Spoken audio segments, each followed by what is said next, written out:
that we have safeguards against those who would be creative, who would try to deceptively carve away under, the best means and I have the best intentions possible and blah, blah, blah, blah, blah. No, you don't.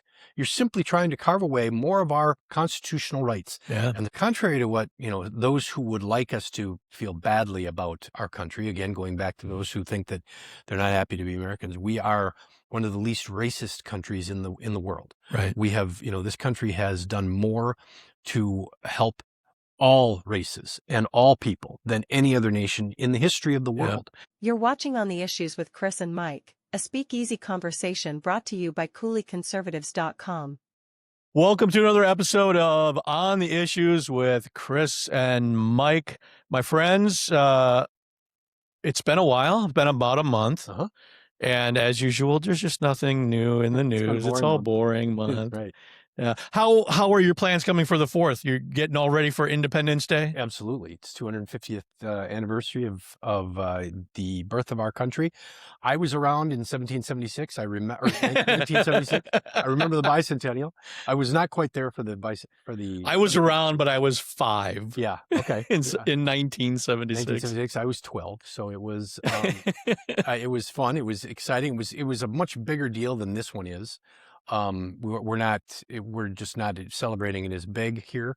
And I think that's mainly because, as we've seen recently, there's half of the country that's not even proud they're Americans. So, there's. That survey came out and it hurt me. It hurt my heart. I know. It's stunning to me that, well, I mean, when you consider the people who are not proud to be Americans, there is everything from the suicidal empathetic that we've talked about in the past, mainly teen and up to 35-year-old women who are just suicidally empathetic, all the way to just foreign nationals that have come here that have decided that they are going to come here and change this country fundamentally. Yeah, and what I typically call the insurgents. Exactly. Yeah, the insurgents are here. So you've got that. And of course the suicidally empathetic support the insurgents. Teaming up with the insurgents. Yeah, right. So they're of course not happy. Crazy. Not happy that we are a successful capitalistic democracy. Representative democracy. It's. And when I saw that survey, the first thing that came to my mind is, I need to do more education about what's in our Constitution. And we'll get to that today because the Supreme Court told us what's actually in the Constitution. Exactly. And the great thing about this country is we can amend that if we want.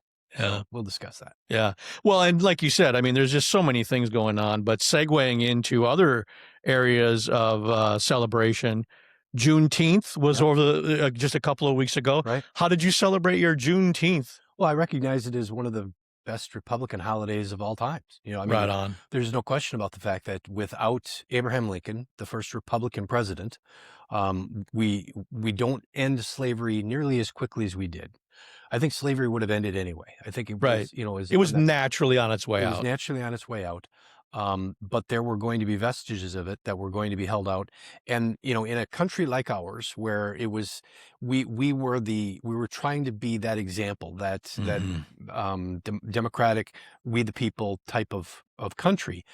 You can't then, have a third of the people in the South subservient to the rest of the country. And so it's a tremendous holiday that I think we should recognize and celebrate the fact that we understood the error of our ways and changed it. And contrary to what, those who would like us to feel badly about our country, again, going back to those who think that they're not happy to be Americans, we are one of the least racist countries in the world. Right. We have, this country has done more to help all races and all people than any other nation in the history of the world. Yeah, just look at the way Martin Luther King put it, with the content of your character, not the color of your skin kind of comments. Right. This is who America is. Yes. And I'm with you. I mean, I celebrate Juneteenth all the time. I reread the Emancipation Proclamation just to remind myself that it was the Republican Party that ended slavery, and it was the Democrats who brought the Civil War, because they refused to free the slaves after the Emancipation Proclamation. Well, and let's not forget how controversial the Emancipation Proclamation was. Half of Lincoln's cabinet didn't want him to do it. Yeah. Fought against it. Good said this is point. a bad idea. But Lincoln was a visionary. I mean, he really and courageous and extremely courageous, and it cost him his life. I mean, there's no two ways around it. I'm not sure how much longer he would have lived after the war. Anyway, he was a shell of his former self. If you just see pictures of him. But that being said, we saw the error of our ways.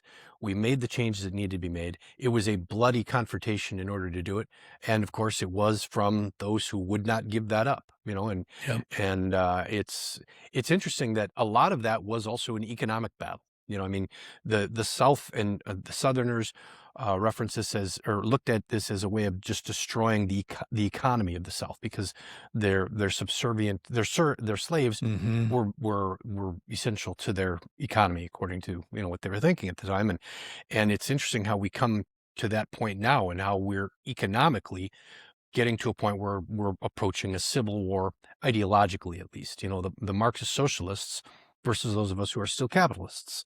And that's a good point. I never thought about it that way. Well, I mean, you recognize the same type of dynamic that's occurring. I don't know that we'll get to a point where. Yeah, and the lines aren't as sharp, but there's definitely some transformation happening. Sure, absolutely. And again, the polls that have come out recently showing that the majority of younger people believe that Marxist and socialism is better than capitalism, which of course, again, two things. That's all they've been taught. Right. So I can't really. That comes down to education. Correct. Or lack thereof. Or lack thereof, right?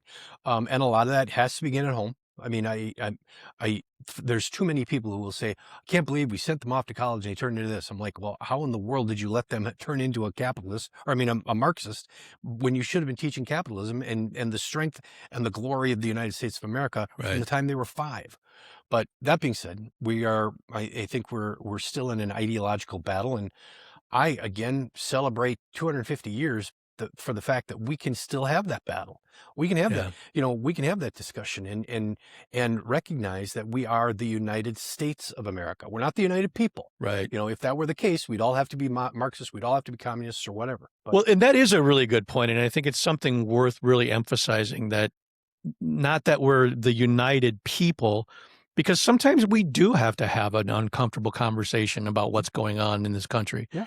And as we're talking about Juneteenth, that's a great way to really go back and review why we are where we are now. Correct. It's uncomfortable, but we have to face the facts about it.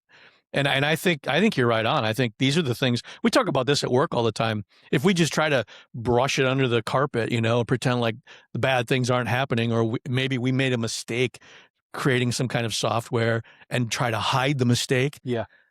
Big problems come after that. Yep. Absolutely. So if we just have that uncomfortable conversation, grow as people, grow as a nation, I mean, this is why America is so amazing. Yeah. You see these videos over and over again, people that are here for the soccer games. Yes. And the one I just heard about the other day, air conditioning. Yeah, right. We're like, okay, what's the big deal? Right. They don't have it in Europe. People are dying because they don't have the freedom to put air conditioners in their homes. Right, because it's going to destroy the econ or the environment or whatever. It's so stupid. My favorite is ranch dressing. But the ranch dressing, the other one that blew my mind was the endless or the free refills. Oh, yeah, and endless chips and free refills. People were freaking out about that. Like, welcome to America. Yeah. If people haven't gone on and looked at, the World Cup fans, just YouTube those or Google those World Cup fans, it's great to watch. It's a great reminder of the fact that we are the greatest nation in the world. Right on. And for the people who have come here, and I love the ones who are interviewed who say, we've been completely fooled. We've been lied to about the United States from our people back home. And hopefully we are creating a number of disciples that are going to go out into the world and say, boy, we have done it wrong. Well, you know what? What you just said just unlocks something. I've been reading about Nixon's book, where he was talking about opening up China back in the 70s. Right. And one of the things he wrote in his book, it's almost identical to what you said.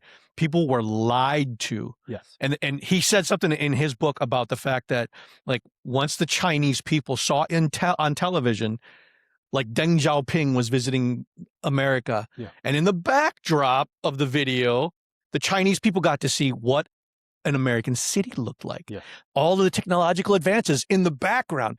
Ignore the people on the screen, but look at the background. Look at the vibrant, city life that's happening.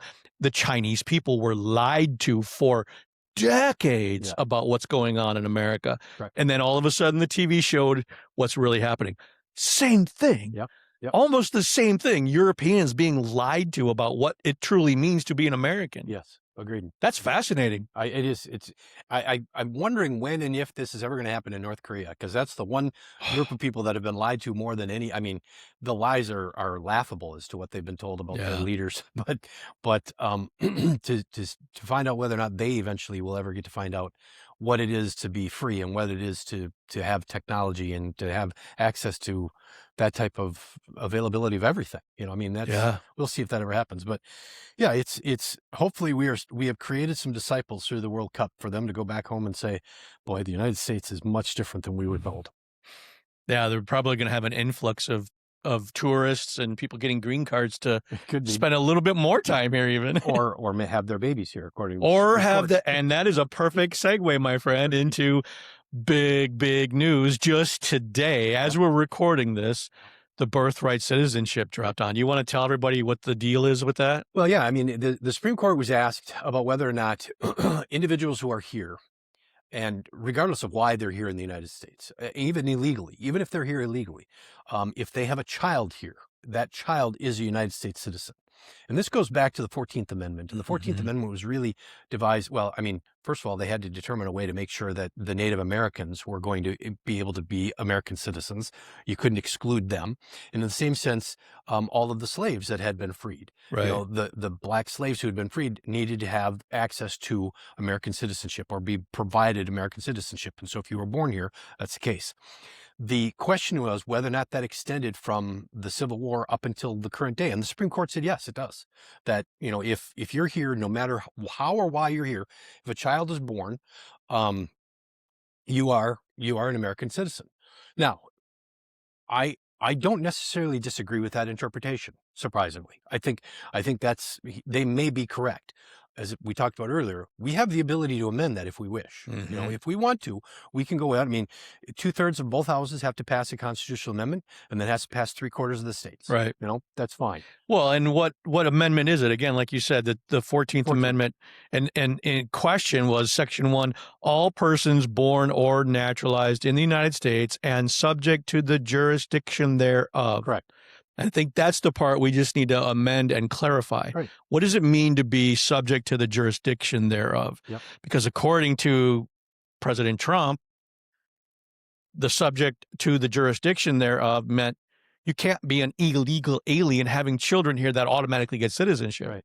And I thought that was a really good argument, because if they don't have a claim, if the parents don't have a claim to citizenship, how do you just give citizenship to your children? Right. Read that again, though. Read that line again. It's all persons born or naturalized in the United States and subject to the jurisdiction thereof are citizens of the United States. Right.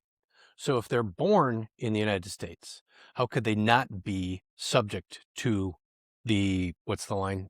Subject to jurisdiction thereof. I think that's the when you start to really cut hairs. Yeah. You're splitting hairs as to, all right, if you're born here, obviously you're subject to the jurisdiction of the United States. But it depends on how you define that. Correct. Because if your parents are illegal aliens, essentially criminal occupants of, they're subject to the jurisdiction. They are not. They have committed a crime to come here. Right. So it depends on how you define jurisdiction. Does that illegality transfer to you as a newborn child? And I think that's why the question got, and like you said, I mean, they explained it the way they explained it, and let's go amend it and clarify this. Exactly. And it would be interesting, I think, for us to have that discussion, a national discussion. And I give the Supreme Court a little bit of credit here. Now, I don't think this was probably not their plan. It was not maybe their motivation, but this is something that requires a national discussion. Yeah, absolutely. And again, going back to the United States, not the United people, right? I don't suspect that particular constitutional amendment would pass in California or pass in New York. I don't know that it would. I don't know that it won't. Yeah. But there are a lot of other states where it would. And out of 50, 3/4 of the states would be, I was told there'd be no math. But that being said, we need that number of states to pass a constitutional amendment. Right. And have that discussion and change it. The question now will be whether or not the Congress has the stones to do it. Or do we go do it through the Convention of States? That's already ramped up. Yep, you could do that. And they've almost got 2/3 calling for a Convention of States. You do. So that's possible as well. Yeah, it's either well, what is it, Article 5 that outlines that it's either the Congress that does an amendment or the Convention of States can do an amendment. I'm a little more worried about the Convention of States because then you open up everything and they can get. Well, it's not opened up to everything. You still have to get 2/3 of the states that are participating, and then 3/4 that have to ratify it. So there's still, and I had this conversation with Professor Joe Heim several years ago. Yeah, he was trying to make the case. Well, what if somebody shows up and just throws out the First Amendment? Well, number one, they'd be idiots to try. Right. Number two, would anyone at the Convention of States support it? If it did, let's say there's the remote possibility that enough people at the convention did support an amendment to throw out the First Amendment, you still need 3/4 of the states to ratify it. But he missed completely the glory of that. We can do that if we want. We do have that possibility. That's the great thing about the way the system was set up, the way the founding fathers had in mind. If you want to reject everything, if you want to reject every freedom, you can do that. You're an idiot if you do it, but you can do all of it. And the remotest of possibilities that it would even happen. It won't happen. Because nobody would support anything like that. Even in a Convention of States, they'd probably throw them out. They'd probably expel them from the meetings. Yeah, the only way that will happen is a dictator or some sort of internal type of effort is made to try and. But that's why we have this Second Amendment. Yeah, exactly right. Which segues nicely into the other ruling from the Supreme Court, and I think that was a week ago actually, as we're recording. But they called it the vampire rule. Right. If it happened, or you have to be invited in like a vampire. Yeah. If you invited a vampire in, then he has all power over you or whatever. So what the Supreme Court I knew why they called it that. So that's okay. Yeah. That's why they ended up calling it that. Well, at work, obviously, we talk about this quite frequently. Sure, right. But the idea is if you are concealed carry holder like I am, for example, and you cannot carry unless you get permission first. Yeah. Which is ludicrous. Right. Well, and again, you cannot carry into a private facility that is accessible to the public. So so like a convenience store, a hotel. This is a good app. Like those are privately owned, but obviously accessible to the public. And so that's where the hotel has to say, "Oh yeah, you can do your concealed carry." Yeah. And so you first have to go and ask, right? Can I carry concealed? Here's my license. Blah blah blah. Yep. And then they have to say, "Yes, you can," and then you can. Right. And this is exactly which is completely against the Constitution. Totally. And this is why I think we have. Why you have a Supreme Court. I think in this decision, it was a 6-3, right?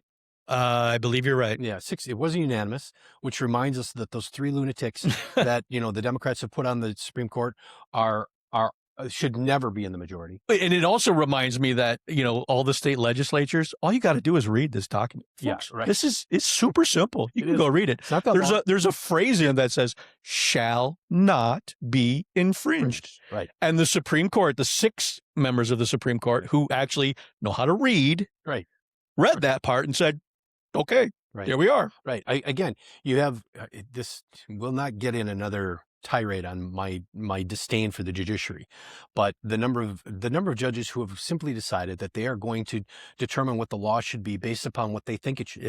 Not the way it was written, not the way it was passed, not the way the legislature and the governor or the president and the Congress did it, the way they think it should be. And those 3 individuals that are on the Supreme Court, that's the only thing they think of is this is what we think it should be. Not there is no moral ethic. There's no law that's in place that guides their thought whatsoever. And we saw it once again in this one, which is clearly obvious because, again, going back to this is why we have the Supreme Court. For every one of our rights, the founding fathers knew that there would still be people who would try to creatively carve them out. limit them, Yeah. reduce them, take them away, just bit by bit, just carve them out. And that's exactly what Hawaii was doing. It's like, well, it's a common sense thing. If I own this property, you don't get to bring your gun on my property if I don't want to. Well, yeah, everybody else has access to this property, but you don't get to do it. It's a common sense. No, that's not at all what the Second Amendment said. And that's why you have the Supreme Court, at least 6 justices who understand the importance of rule of law. Right. And you have the Supreme Court to make sure that we have safeguards against those who would be creative, who would try to deceptively carve away under, the best means, and I have the best intentions possible, and blah, blah, blah, blah, blah. No, you don't. You're simply trying to carve away more of our constitutional rights. Yeah. And the Supreme Court in this instance stood up and said, no, you don't get to do that. Yeah. And God bless them for doing that. Yeah. And we're looking at you, Hawaii and Maryland. And Minnesota, they've got some really crazy anti-Second Amendment stuff coming up. I think they've already passed some of it. But it's going to be crazy to see where some of this goes. What did I also read today that the Supreme Court agreed to take up an AR-15 ban. Yes, I saw that. So some of the states like Illinois, for example, are banning AR-15s, which is why I got to drive around Illinois because I don't want to end up in their prisons. Right. Nope. But so that was another one so what is the schedule for the Supreme Court? They're done. June 30th. So if they take up this new case, it won't be until the fall, and we won't hear. Then they can report out any time. But it'll probably be after the November election. Oh yes, without a doubt. Okay, without a doubt. Yeah, that very interesting one though. That Second Amendment one was talked about quite a bit at work. Yeah, that. I mean, concealed carriers. It just gives us the rights now. Right. It gives the people in Hawaii and other states like it the rights to conceal carry. Well, it restores and guarantees the rights that were always there. Right on. Yeah, restoring the Second Amendment in those areas is a big, big deal. Yep. And the other thing too, I saw a like I said, I mean, reading is fundamental. Mm-hmm. You just read the document, and it's pretty clear in there. Yeah, absolutely. Hopefully people will go back to the Constitution. Yeah. Every time the Supreme Court comes out, and usually at the end of June, people, all these decisions come out, and people go running back to the Constitution and go, "What? What did they say? What did they do?" Right. Well, yeah. I mean, how amazing is it that we're blessed to have these come out today, so it's top of mind for everyone. Right. Exactly. Well, and as we're recording this, it's the day that it came out. Right. This episode will publish a week from now. Right. This will be hindsight to some extent. Right. Well, and it's interesting because we had some big decisions come out as well that will probably be overshadowed a little bit. But transgender athletes it was made very clear that men don't get to play in women's sports. Right on. Which is, I mean, I don't understand why this has ever been an issue.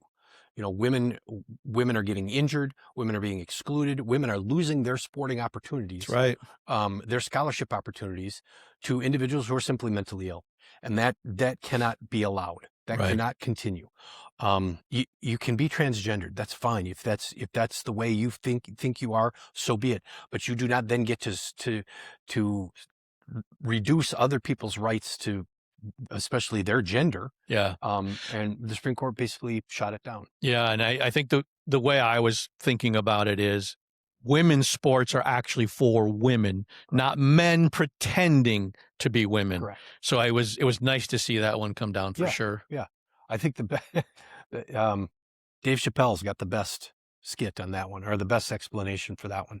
I don't know if I can't repeat it because he doesn't use language, but if you want to see Dave Chappelle's explanation of men and women's sports, it's a good one. I'll be careful about that one. Yeah. Not safe for work, but it's don't tell HR. Right. And there was also a big decision on campaign finance limits. This decision, again, all of these being 6-3, it goes back to, the big surprises were those who went to like 5-4, where again, one of the conservatives, one of the individuals who actually reads the Constitution has to read it and come up with a decision that's going to fall in line with those 3 lunatics who do not. Every Republican that gets elected to the bench or appointed to the bench becomes a judge. Every Democrat or liberal who gets elected or appointed to the bench remains a Democrat or liberal. Yeah. They have no They're just now an activist exactly. judge. They get to be an activist judge. It's stunning that we continue to allow that system. But regardless, campaign finance limits it basically erased the limits on how much a political party can spend in behalf of Congress and the presidential candidates. Didn't they already do that before, though? Because there was the whole idea, the concept that campaign finances were free speech. Yes, and it's Just reinforcing that, saying I don't know the distinction between the two, because it was a decades old campaign finance law that basically limited the ability for the parties to go out in coordination with the candidates. oh, the coordination piece. In coordination with the candidates to go out and spend on their behalf. That makes sense now. I've said from the game back before Obama came in and spent $1 billion on his election, and then suddenly the media didn't care about campaign finance anymore. Prior to that, they were very concerned about campaign finance reform, Of course. and campaign finance limits and all this type of thing. And as I would say, when I would do editorial board meetings with the La Crosse Tribune, I would say, if you really don't want me raising and spending this kind of money, then give me a full page ad 3 days before the election, free. Do that, make sure that I get 3 hours of free TV time, make sure I get 6 hours of radio time, because otherwise my message is going through you, and I'm not willing to do that. No. So everybody says, how can we be spending this much money for, this type of for electing a congressman or electing a state representative? And it always reminds me, and we're going off on a little bit of a finance tangent, but it always reminds me of an article I read in the Reader's Digest, if you remember that, from years and years ago. But they talked about the ridiculous amounts of money that were being spent on the presidential race. And I believe it was, somewhere in the range of $40 million. This was a very long time ago, obviously. But they were talking about how ridiculous this was. And then they said, but then we took a look at how we advertise other things, because really, when we're choosing the president, we're choosing the product, or choosing the individual. Yeah, it's a marketing campaign. Exactly. Who's going to lead the free world. So we tried to find out how much we spent to make sure that people chose the Big Mac over the Whopper. And I don't remember the figures, but it made the presidential spending dwarfed. I mean, just nothing in comparison. Interesting. If you take any of the big rivalries that used to be out there, Coke, Pepsi, Big Mac, Whopper, all those type of things. Even now, you look at Ford, Chrysler, whatever. Right. You look at those and determine how much is being spent to make sure that you want to buy X rather than Y. And then we take a look at you want to vote Trump rather than Harris. Yep. It's again it pales in comparison.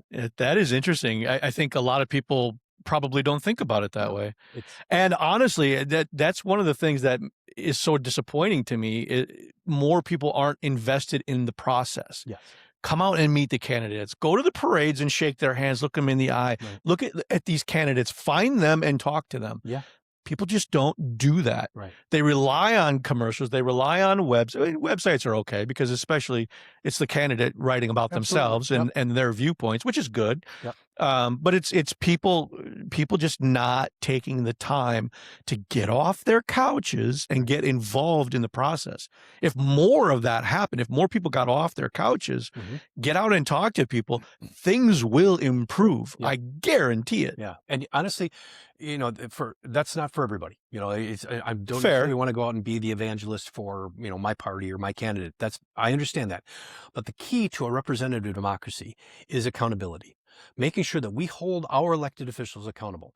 And everybody's like, it's just such a pain. I mean, I don't know how they voted, everything like that. Fine. I understand.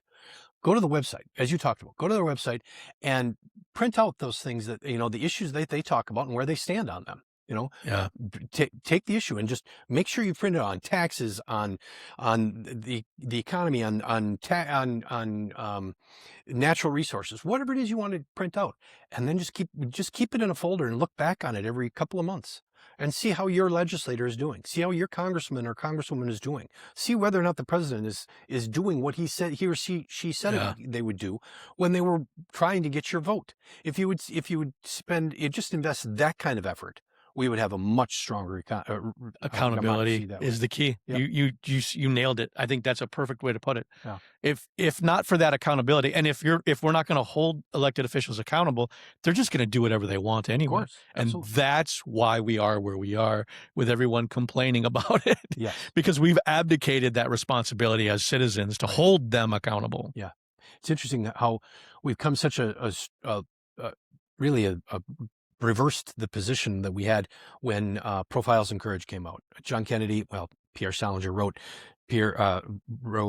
Profiles in Courage, and then let John Kennedy put his name on it. But regardless, it's an interesting book where they do profiles of legislators and congressmen and senators from years past who cast votes against things that they thought would be important in their home, and some were, lost their elections, some were held accountable along those lines, but they all did it because they knew things that their constituents did not. That was their job. That's what a representative democracy is. You're supposed to learn all of that you can about a particular issue and then make your decision based on that. And so we've now come, I think, full circle, where everybody has access to every piece of information you can. You can draw your own conclusion on whatever issue you want. And I think a great example is the SAVE Act. Not to segue again, but the SAVE Act is up, and we have now House Republicans who are revolting against House Republican activity. Right. I mean, they're saying we're going to grind the Republicans in the House to a halt until the SAVE Act is passed in the Senate. It reminds me of the old, the kind of joke that we have in the legislature is, as a Republican, the Democrats are the opposition. The enemy is the Senate. I mean, in the House, we always said that. And so it's interesting that House Republicans have decided that they're going to grind things to a halt until the Speaker and the House will attach the SAVE Act to a bipartisan defense spending bill, I think it is what they're looking at, or something. They'll just attach it to a number of bills and require the Senate to turn those bills down if they don't like those particular things. Now, they could amend those things out and we'll continue to have this game in play, but I don't think this tactic's going to last very long. I'm not sure it's going to be that successful, but it's trying to bring out again the need that some legislators are thinking for us to protect our electoral process in this country. Well, and to one extent, it's at least getting people's eyeballs on it. Right. So it's bringing it to the forefront. Yeah. And again, to close this loop, it's a little bit of gamesmanship. It's total gamesmanship, but that's a lot of politics is. But to close the loop, it's bringing it back to they want to make sure that the people who have never really heard of the SAVE Act, don't really know why the SAVE Act is important, take a look at it and figure out why they've now ground everything to a halt just because of this particular act. We now have access to that. We can know exactly what's in there. You can have every opinion that's out there that you want. You can find out and determine whether or not you support the SAVE Act and whether or not this is something that should move forward. Well, and that is, they probably, I'm sure, have seen those surveys that show like 80% of Americans, regardless of party, agree that there should be more integrity in our elections. Right. So they're probably relying on that, as you said, to try to boost even more of those numbers. Right. And again, last of the Supreme Court decisions that maybe degraded that a bit was the mail-in ballots. And the idea that, states can still count up to 5 days, which gave me a little encouragement because, if I mail it on election day, they're not going to get it for a month, so I don't get to get. Mine's not going to get right. According to our postal service. Yeah, it was a little refreshing to see the states' rights kind of thing. That argument made sense to me too. It's pretty clear that states have the ability to set up their elections. Absolutely, and they should. They should. Yeah. I completely agree with that. And we might not like the way they do it in California. Maybe we have to liberate them someday.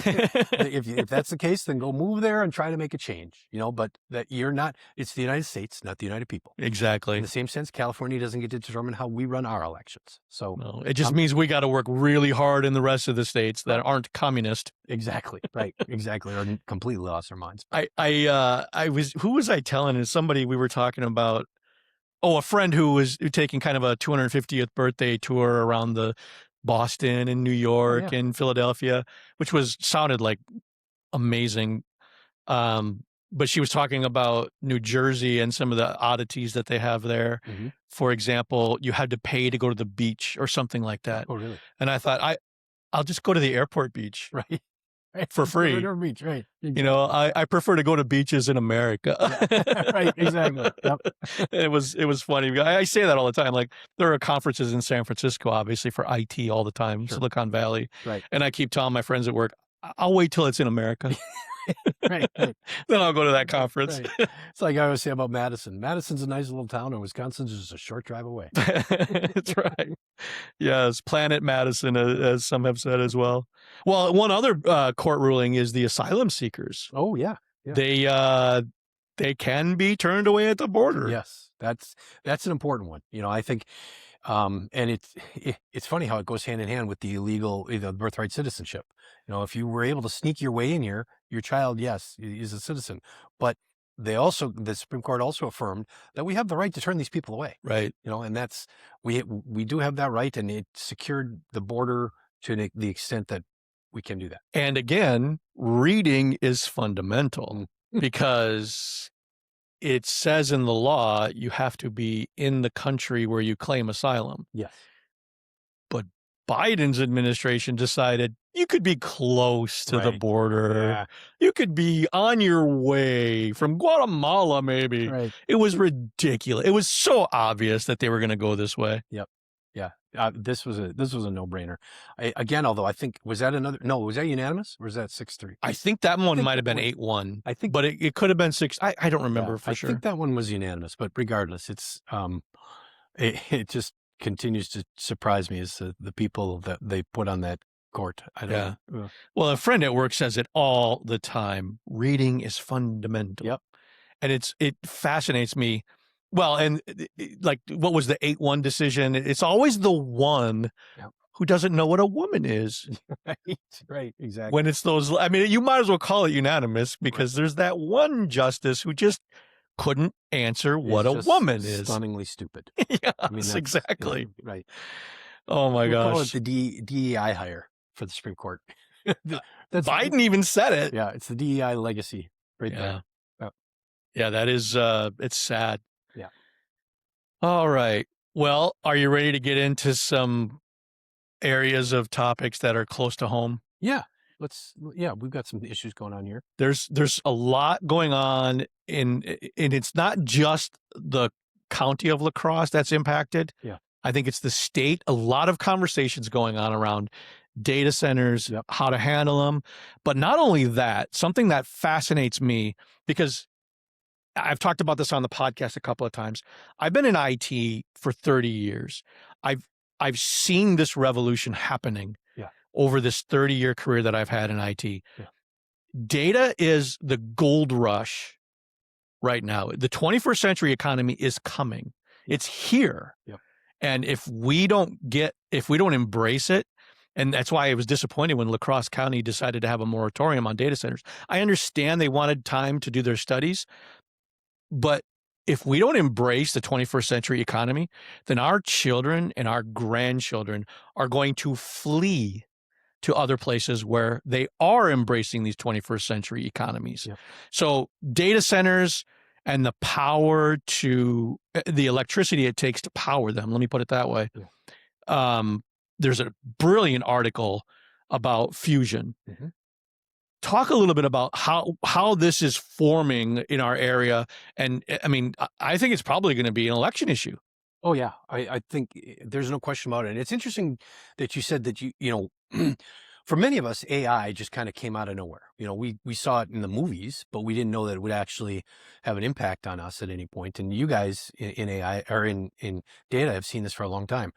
And if you take a look at the real entrepreneurs, the truly successful entrepreneurs in this country over time, they were visionaries. They saw what was coming. The railroad, the steel industry, the automobile. All those people saw where that could go. And I would say that it was the Mark Zuckerbergs and a few others who understood that data was gold. It was Facebook. He didn't need anything. He just needed the data. Everybody just gives it to him freely. Just hands it to him, and it's, that's amazing. That's why he has been so successful. He understood, he saw something. In the same sense, those who see the importance of AI and the data centers that drive artificial intelligence and the I don't even know what economy we'd call this. I mean, we're past the information age. I don't even know what the next one would call, but I just call it the 21st century economy. The 21st century economy. The fact that we're down that path. Those who have seen what's coming understand its importance. They also understand, and this is where, unlike some of these other technologies that we've had in the past, the car, the train, everything, even Bill Gates with the home computer. I mean, Right. who would have thought we would have computers in our house? Come on. So those, And now in our pockets. yeah, exactly right. We have more computing power in our pocket than they had in the Apollo mission. That's right. To go to the moon, but exponentially greater power. But it is as for those who see that the value, the AI is not only something that's going to drive our economy, but is essential to national security. I mean, that's the one Yeah. thing that I don't think people fully understand. And one of the things, I'm going to go off on just a tangent just for a quick, because we should get back to what's going on here with data centers. But there is a case going on in the Southern District of New York. They have filed suit against Neville Roy Singham. And Neville Roy Singham is a big Marxist. I mean, he's made billions, which is always He's the one that's in amusing. China now, right? Yeah, right. It's always amusing to me, these guys who are big Marxists, but they've made billions in the capitalist system. And now they want to make sure it's, they got it and they're going to shut off everybody else. Mm-hmm. But what the Attorney General and the Department of Justice has recognized is the subversive network that was in place specifically on data centers. I mean, they've done a number of other things, but I mean, if you think about it, who is the greatest beneficiary? Who would benefit more if the United States slowed down its driving technological advancements? China, of course. China. I mean, there's no question. China has invested in making sure that, number one, we have protests around the country. I mean, as I've said many times, these protests don't just come out of our organic, a bunch of people getting together and say, let's go do a No Kings rally this Saturday. That doesn't just happen. Nope. These things, they're organized, they are funded, all of these type of things. In the same sense, in a much more subversive way, we have seen anti-data center efforts and anti-AI efforts around the country, even here as close as in Madison, that have been funded by the Marxist businessman, Neville Roy Singham, and that network of Chinese money that is here to try and slow down America's advancement. It is a national security issue. Now, many today would think that's just conspiracy theory. It's like, oh, you're just, that you're coming up with something.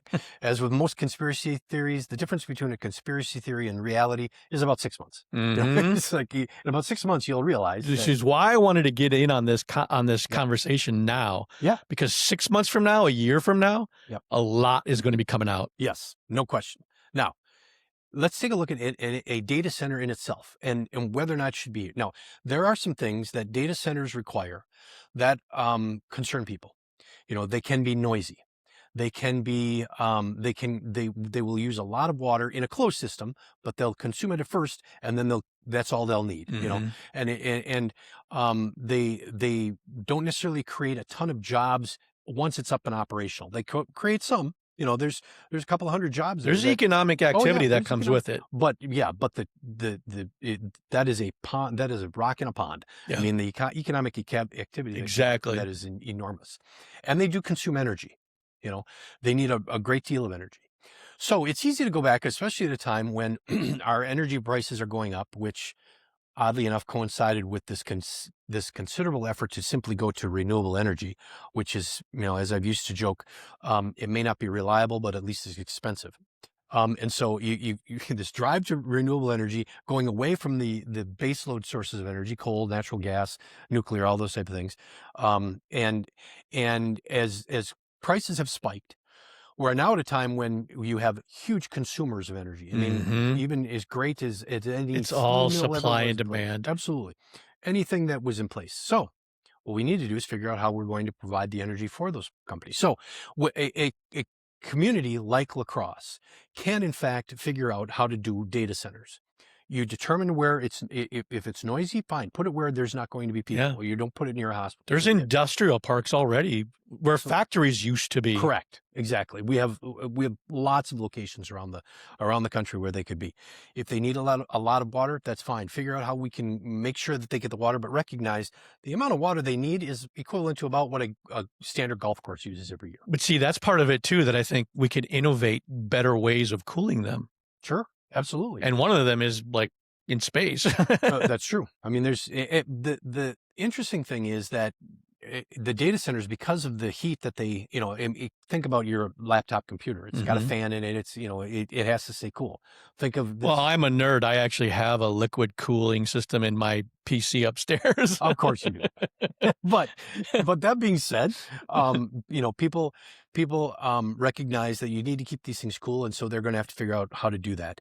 And it's helpful to build them in the north. Here in Wisconsin, Minnesota. I mean, we don't have right now. We're sitting in 91-degree weather, but we won't be doing that for the next 3.5 months, like they will anywhere south of St. Louis. So build them up here. For many, many years, I've been making that case. When I was with IBM, I would advocate for Wisconsin, Minnesota as places to put data centers, and finally, people are starting to see that. Right. They can have great economic benefit. They really can. You do need to put some thought behind where you want to build them. Exactly. And whether or not you have the infrastructure to support that.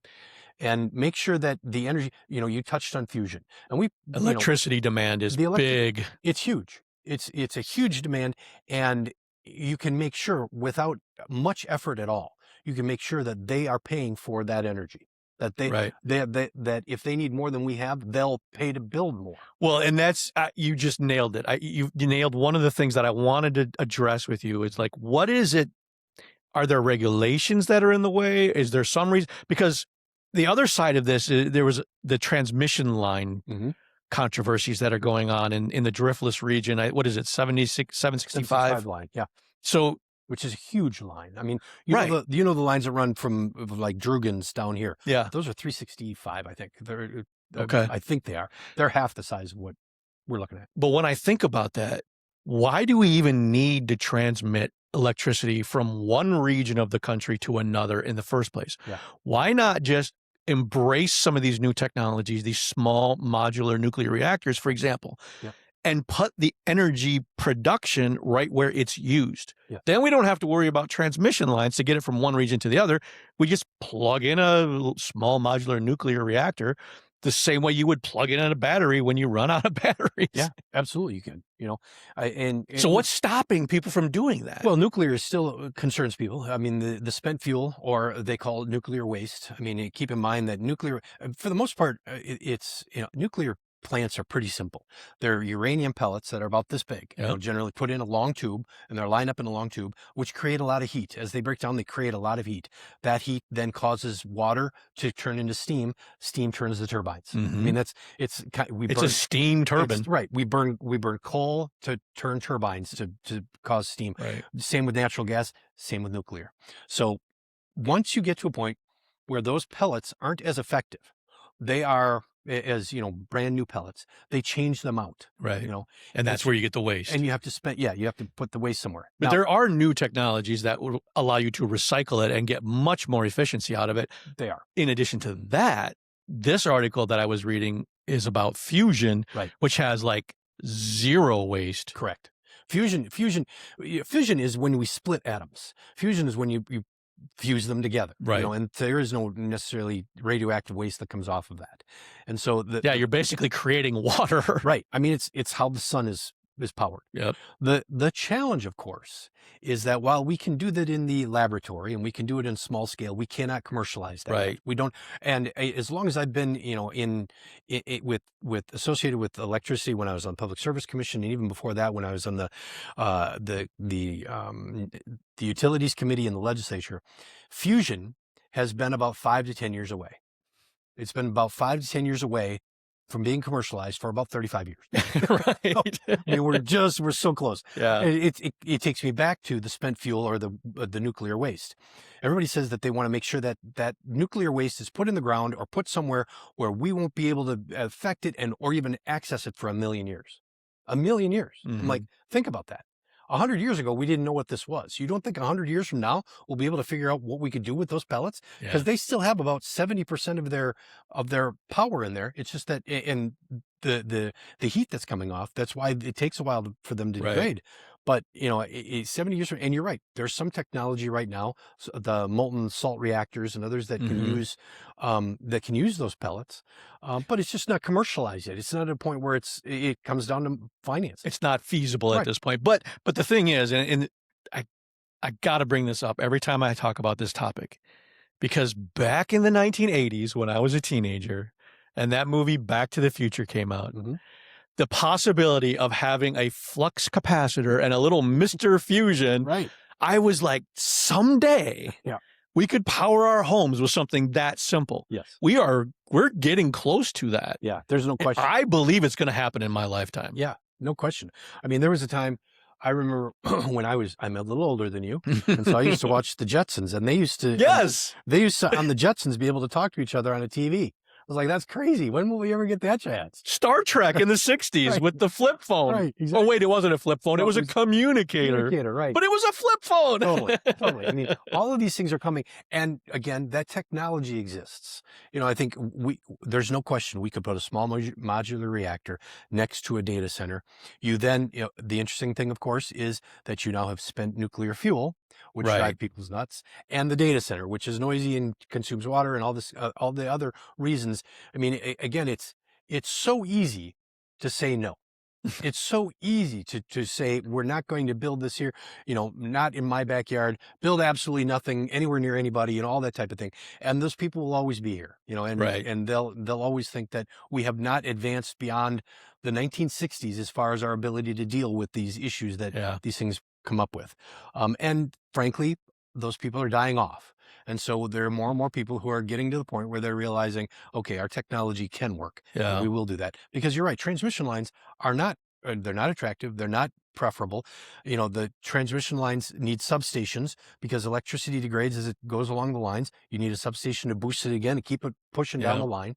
And it makes, and it's just not as efficient as it could be with small nuclear modular reactors all across the landscape. The ironic thing is a lot of the transmission lines are here mainly because we want to get wind power and solar power from where it is created into the cities. You know, that's why so you have all these individuals who are absolutely certain that the answer to all of our problems is wind and solar, but don't create any transmission lines to get that power because we're not a great wind state. Wisconsin's a pretty good solar state, but we're not a great wind state. But even solar it does not scale. It does not scale. Right. I had this conversation with Dana Auer in our last episode of Life is Life too. Yeah. You know, I have a camper that I can put solar panels on and it will run the appliances in that camper. Right. Easy peasy. My neighbor has solar panels, some pretty bigger, industrial grade solar panels on their roof, and it helps run some of their appliances in their house. Right. No problem. Right. You can't scale from there. And when you do, it destroys the landscape. Yeah. It just drive down to Lancaster, where I grew up in that area in Grant County, and you will see it sickens me every time I drive through there and see field after field after field of solar energy where there used to be beautiful green corn or hay. Yeah. It sickens me. I understand that. On this particular issue, I'm always like, okay, but in the same sense, going back to personal property rights, these farmers Good point. are able to lease their land for 30 years and make more money than they would in 3 lifetimes. Farming. So it's hard to say no to those because it's their private property. Exactly. Yeah. Good point. Move forward. But that being said, there are trade-offs. I mean, when I was on the Public Service Commission, we were asked to approve I think it was 35 or 350 megawatt, something like that, 350 megawatt solar farm. And regardless, what I figured out was that for every megawatt you got in solar, you needed about 7.5 acres. So for 7.5 acres, you get 1 megawatt. Well, the average power plant, the average coal or natural gas power plant is 500 megawatts. There's 3,500 acres of land that you're getting just to get the equation, the same amount, equal amount from a solar farm. Now, undoubtedly, that has probably dropped a little bit, but we're still at significant amount. And I said, at what point are we going to recognize that we are paving over America's dairyland with solar panels? Well, and how many acres of food are we going to lose to learn the hard way? Right. Are we going to have food shortages? Are we going to have prices going up and up and up? Well, again, I mean, it would have been predictable that as we moved away from coal and natural gas, that energy prices were going to go up if we went to something that wasn't as reliable. Yeah. You know, It's it's not, all supply and yeah, demand. it wasn't hard to figure that out. In the same sense, as we cover more and more of our farmland with either solar panels or, I mean, wind turbines aren't as bad. They're still, I mean, I think they're an eyesore, but and everybody thinks that, but you can still farm around them for the most part. Yeah. But as we Yeah, you can have pasture land and stuff Sure. in it, but solar, it destroys the entire landscape. yes, There's nothing you can do with it. right. Yeah, it's tricky though. The whole idea of and Dana Auer brought this up too. The way he put it was, people, you did this to yourselves Oh yeah. with your demand for the Facebooks, the Ubers, Oh, the yeah, for information, apps. absolutely. The data centers are needed because we demand all these fast applications. We Right. we want everything fast and convenient. And Yeah. a data center is what is required in order to get that. Yeah, it's So funny. now that's the demand spiking up. Now we got to supply the electricity to make it work. Totally. It's funny you say that because I was just at a conference in Madison of Midwest regulators, of the public service commissioners, and I was talking to one of the companies that build data centers. And I said, if you guys had any concept of how to make this work, basically just all of you shut off your data center for a day. I mean, first of all, you'd have every teenage girl screaming that they can't get on Instagram. Every TikTok user would freak out. They'd lose their minds. Not to mention the fact that our economy would grind to a halt. Yes. So you shut off the data centers for a day and see what happens. I mean, it's that would change people's minds in a hurry. Yeah. On the importance of a data center. Well, and that is the point. I mean, the people who are out there complaining and moaning and protesting, Right. check their pockets for an iPhone.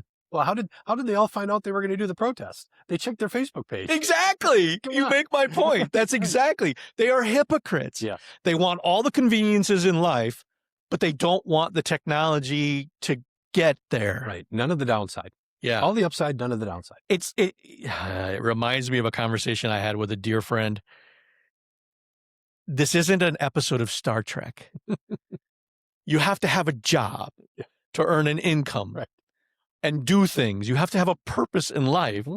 And I was trying to help this person understand there are realities. You can't just live in a fantasy world. Right. It's not just rainbows and lollipops. Sometimes you got to work. Yeah. Yes, you do. And this is the work that we have to do. Talking to our friends, trying to convince them that this is the 21st century. Yeah. This is the 21st century economy. And you can fight it all you want, but you'll be like a saddle maker back in the days of horse-drawn carriages, Right. and you will go bankrupt. Yep. You will be penniless, and the automobile will slide on by you, and you'll miss every opportunity that comes with it. Yep.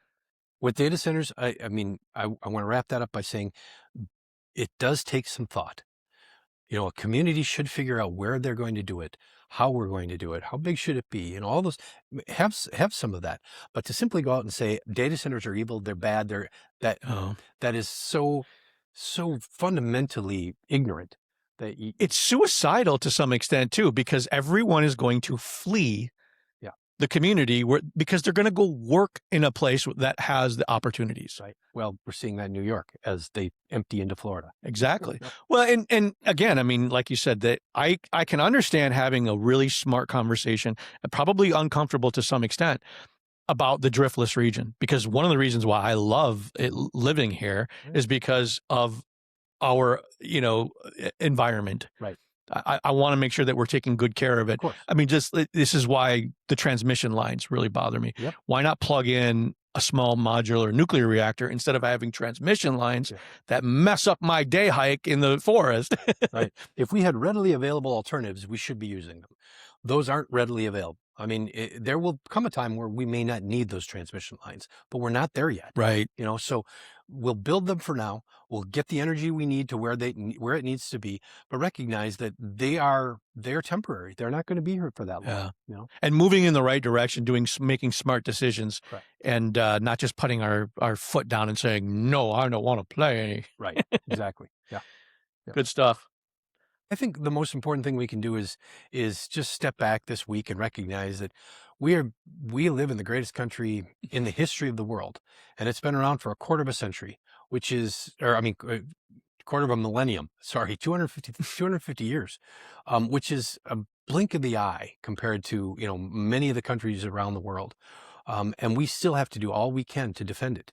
And many of us feel that it's under attack more than it's ever been before, Yeah. at least in our lifetime. And step back and recognize why it is that you are so happy that you live here, why it is you should be proud to be an American, and determine whether or not, we are making the right decisions on who our leaders will be, on what our community is going to do, and how we as a family and as we as individuals are moving forward. Yeah, well said. Well, and it reminds me also, I think might have been George Washington, one of his famous quotes about a free society requires eternal vigilance. Yes. We have to be on our toes, watching these things, holding our officials accountable, Yeah. as you said earlier in this episode. So yeah, it is a marvelous thing, 250 years. So I am definitely going to be participating in some celebrations. Yes, me too. Me too. All right. Well, thank you, my friend. Yes, we'll see you next month. Hi, thanks for checking out this episode. If you like this content, then please visit cooleyconservatives.com and click the Buy Me a Coffee option to leave us a tip. And don't forget to follow us on Facebook, Twitter, and Truth Social. Oh, and you can get our content in your email inbox once a week by subscribing at cooleyconservatives.com. Thanks again. Take care and God bless.